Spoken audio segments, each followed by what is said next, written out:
What's up guys, Spin Firearms here, and on Wednesday I have a defensive pistol class again at the same place I took it last time. It is now the second class in that series and I'm really excited for it.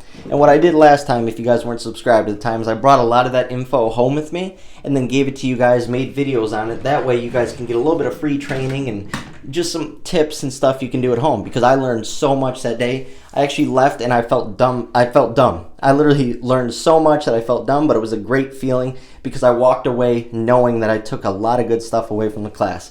Anyways, last time I was there, I had a Glock 26. Everyone else had Glocks except one person. Someone had a 1911 9mm, I believe, but everyone else was carrying a Glock. And I had a Glock 26, and the other person who had a smaller firearm was the Glock 43X. Other than that, they were all Glock 19s, 45s, and so on, which was okay, and I sort of expected it, but there was no double-stack micro 9s, no small firearms, nothing. But, you know, 43X is similar in size to a 26. The 26 is just wider, obviously, and obviously the grip on the 43X is longer. But anyways, I just thought it'd be really funny if, when I went to the class, because everyone talks so much crap about my Glock 39, even though it's such a cool firearm, such a cool collector's item, and honestly, such a great shooter. My Glock 39 chambered in 45 GAP. I had a week or two where I made tons of content on this, and the amount of hate I got was unbelievable. You'd think as firearm fans or firearm hobby enthusiasts, you would be like, oh, that's awesome. A round made by Glock in a Glock? That's super cool. Oh, your favorite brand's Glock? 45 GAP? That's awesome. Or even just say, how does it shoot? I've never shot it, but instead a bunch of people who never shot 45 GAP were the ones who had the most to say, which is fine. That's the internet. That's people hiding behind their computer and their laptop, being able to say whatever they want, and they don't care. Whereas me, I like firearms. I like all rounds, so I thought it was really cool to have a Glock chambered in 45 GAP. Anyways, I thought it'd be really funny if I showed up there on Wednesday, and this was what I did the training with. It's 8+1 in this setup, but I just thought it'd be really funny that everyone else is shooting 9mm, and of course, you know, that's what people go with. Even people say, oh, 40's outdated, and so on. But I thought it'd be really funny if I show up with 45 GAP. Everyone would be like, what? That's your carry? You carry 45 GAP? And it'd be even funnier if I showed up with 200, 300 rounds of 45 GAP. People would be like, dumbfounded. But I just thought that would be actually pretty funny to do. People would be confused, but here's the thing. I know the instructor, and he would definitely say to me, if that's what works for you, then use it. That round will do plenty. Trust me. 45 GAP is such a smooth shooter, there's very, very little recoil. Also, another thing. Last time I was at the class, I was the only person that wasn't wearing jeans or khakis or cargos. I was in sweatpants. And so what was I using as a holster? I wasn't using a holster that goes onto your belt, like the, you know, discreet carry clips and stuff. I used my go-to Alta clip.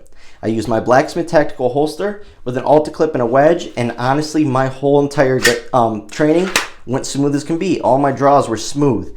Everything was fine, as if I was wearing jeans or sweatpants, and which is tend to be more secure. But nope, not me. I showed up in shorts, I believe, actually, and I ran just fine with a setup like this.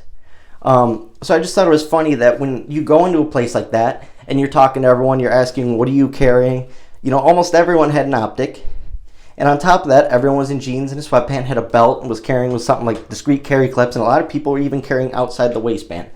My thoughts on that are, you need to train the way you're going to be carrying. Therefore, I was in what I normally wear, gym shorts, tank top with a shirt.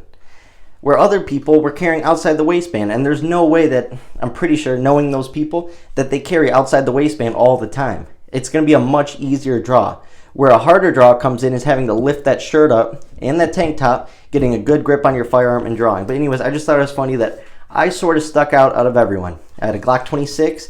I even brought it with the flush mag, whereas everyone else had like a full grip, and their 43X, 19s, 17s, and so on.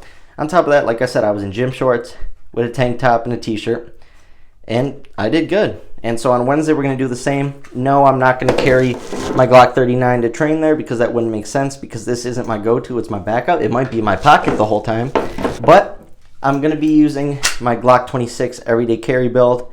I like getting good with irons. Also, I just added these new sights, and they are amazing. They're the Trijicon 3-dot sights, and it's not that they're that the sights glow better than other sights. What it is that white outline is better than other sights. It's better than the Glock OEM night sights. It's better than the Mariglows. It's better than all of them. That white outline makes it such a nice picture. So smooth, super clean, and they do, they're very bright at night. They're not brighter than other sights by any means, but like I said, that white really pops out and sticks out in any backdrop or anything. So I really, really like that, and it sort of matches the firearm. Anyways, lots of good content to come. I'll be posting videos about the class. Thanks for watching.